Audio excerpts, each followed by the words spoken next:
Okay, welcome to the home edition of Field Hockey Canada's One-on-One. Today we have Steph Norlander joining us. Most recently, Steph was playing in Belgium for KHC Leuven. She played in the NCAA for Iowa Hawkeyes and debuted for the national team in 2013. Steph, welcome to the show. Thank you for having me. Excited to be on the show. Yeah. So first off, I'd just like to do a check-in. I know we've been chatting with a few athletes from around the country. Where are you? What are you kind of doing to pass the time and stay active? And maybe just sort of a little recap of what the last couple months of quarantine life has looked like for you.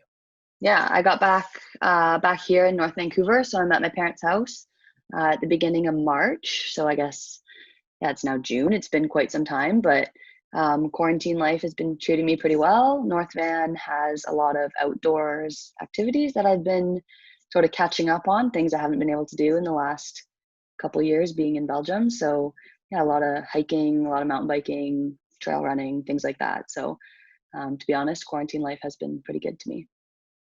Yeah, and I know it's the circumstances are so kind of bizarre. And before we hopped on the recording, you talked a little bit about what it was like getting out of Belgium and getting home. Maybe you could just take us through what that experience was like from, the moment the quarantine started to really kick into gear until getting home. Yeah, I mean, it was really crazy. We were in Belgium. I'd just gotten back. I was there maybe a week or 2 weeks, and then things sort of like were getting pretty bad in Italy, and then kind of slowly it seemed making their way towards us in Belgium. And yeah, really within a day, it was like went from okay, this is kind of becoming a situation to like okay, book a flight. You need to be home. Just get home. The league is stopping. Like time to get back to Canada. So yeah, things really progressed within like 6 hours. It was booking a new flight and trying to get home. Yeah, that's crazy. I mean, I know on this side things were escalating very quickly with the professional sports leagues Mhm. but I mean, for me personally, I didn't have to actually like fly anywhere. So that's pretty crazy. You had to do international travel right when things were kicking off. Yeah, that was kind of a weird thing too. It was like the airport was definitely pretty empty seeming. And like we weren't sure. We kind of went back and forth between like, okay, is it going to be like a panic mode and be just like crazy, or is it going to be nobody flying, kind of empty? And it ended up being more like that. Right. Well, and it sounds like you're making the best of quarantine life at home in North Van now. Yeah. Before you came home, and over the last couple of years, you've played in Belgium for Leuven. Maybe you could just talk a little bit about your experience playing hockey abroad and playing elite hockey in a European country, and what that's been like for you. Yeah, it's been definitely an amazing experience and one that I was looking forward to doing in my hockey career. And so being able to do it for the past 3 years has really, like exceeded that expectation and helped me develop a lot as a player. The league um, is competitive and it's a high enough level that we can train and get better like day in day out with them. But it also served us a good opportunity to be able to sort of hone those like individual skills and skills that maybe you not are always using on the international field. Sometimes like the game's too fast or you're just trying to get like a pass off, right? Like you don't want to keep with the ball too much. But something that we'd been working on a lot in training was like lifted skills, 3D skills, elimination skills. And the Belgian league really served us well in being able to try those things out in a little bit lower pressure setting. Like you're not playing to qualify for the next Olympic event or whatever, right? It was just every day, every week you had a game on Sunday. And as important as each of those games were towards playoffs and things like that of the Belgian league, it was an opportunity to try new skills out and things like that. Yeah, and I know many, if not almost every single one of your teammates on the national team was playing in the league as well. A couple in Mhm. Netherlands, I guess, but primarily playing in the same league. What's it like having people be teammates for half the week and opponents for half the week? What was it like playing Yeah. against some of your teammates? Yeah, it was actually really fun and created because we also trained during the week as the national team.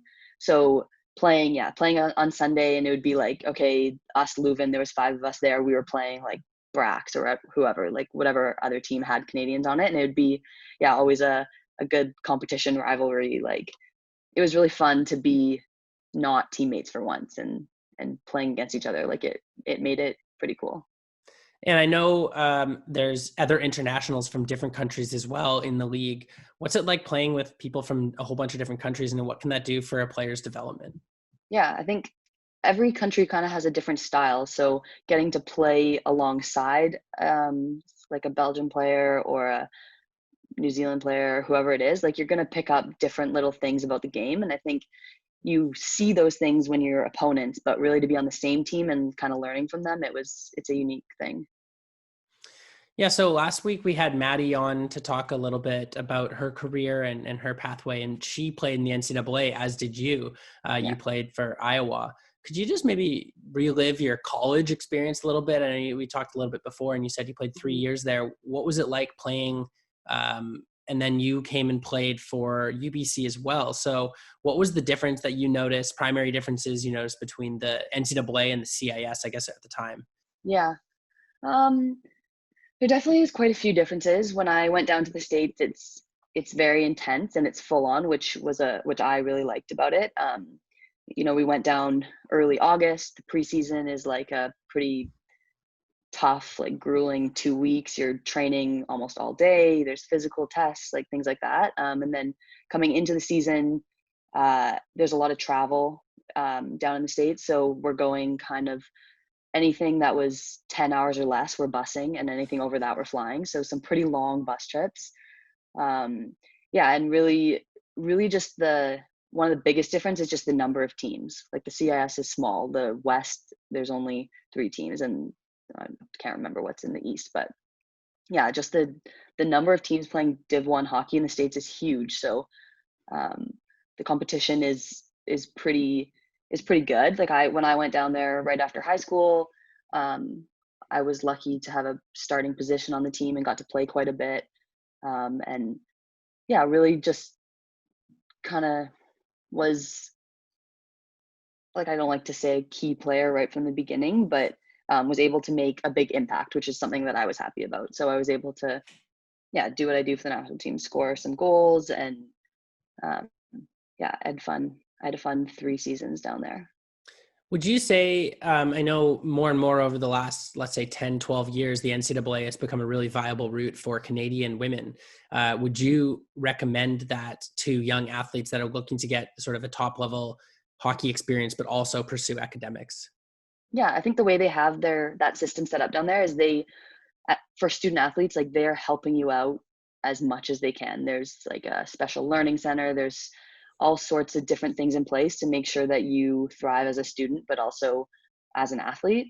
So I think that it's definitely a really good option for girls that want to combine both.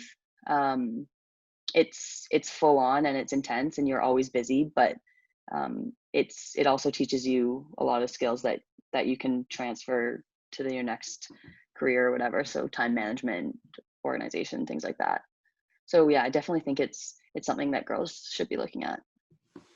So switching gears to your national team career, you joined the team, as a youngster, a teenager, and what was it like playing senior international competition as someone so young? Yeah, it was terrifying. I yeah, my first cap was in 2013, and I'd graduated high school that spring, and then had the summer trained with the national team and also played in the Junior World Cup. So that was that year.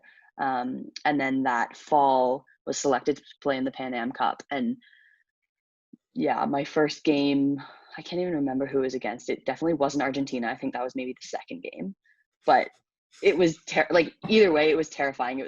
Just the pace of the game. Like I just felt like I was just sprinting around. Like probably didn't touch the ball, and um, obviously was having a lot of fun and was like, this is amazing, and I want to get better so that I can actually feel like I'm playing. But yeah, it was a kind of a crazy feeling. Yeah, now 7, 8 years later, you're a more veteran presence on the team. What do you think you learned from those early years that you can now pass on to younger players as they start to join the team?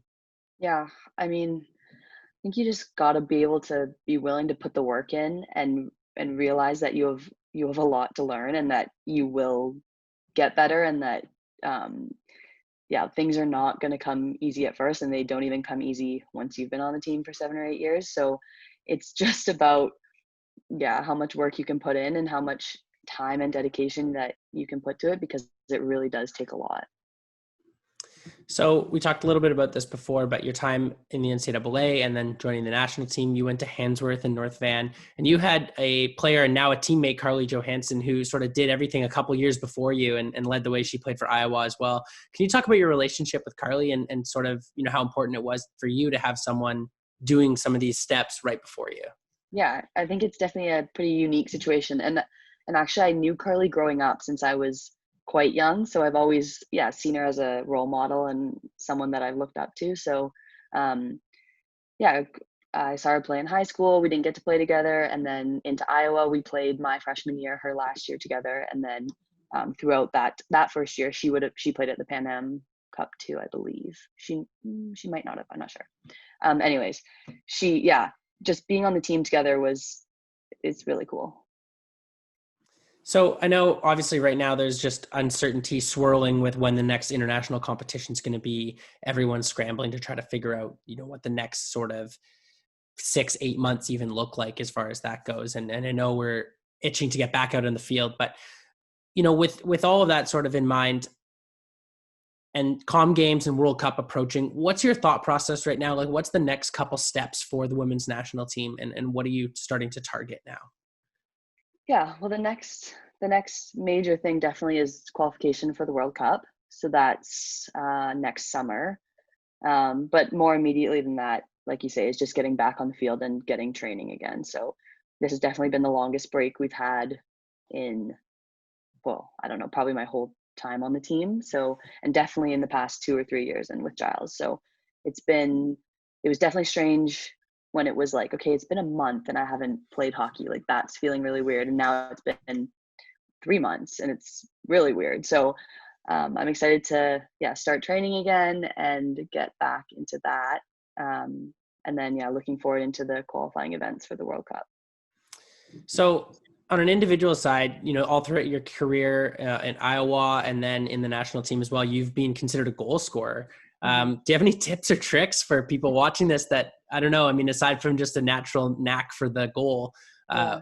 what do you recommend for people that want to try to find the net a little bit more? Yeah. Well, you got to be in front of the net. So if you can get yourself there and you can get your stick on the ground, then you're likely going to get a lot of those scrappy tip in goals.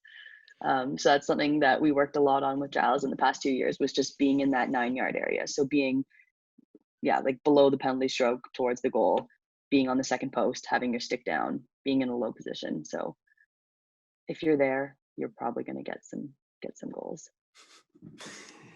Looking back on your career and reflecting, are there 2 to 3 tournaments in your mind that stand out, either multi-sport competitions or international competitions, certain cities that you love to play in? Looking back, are there some events that really stand out in your mind that you look back on very fondly? Yeah. One that I was recently kind of reflecting on was our tournament in Spain. So the qualifier before the final Olympic qualifier. So that was a really, yeah, I think that tournament really stands out for me, just as a tournament where we really were like, we knew we were a strong team and we've been training really hard for it, but it was always, we were all nervous to play in it because we had to come top two to move on, and we didn't know how how we would rank compared to South Africa was there, Italy was there, Spain was there.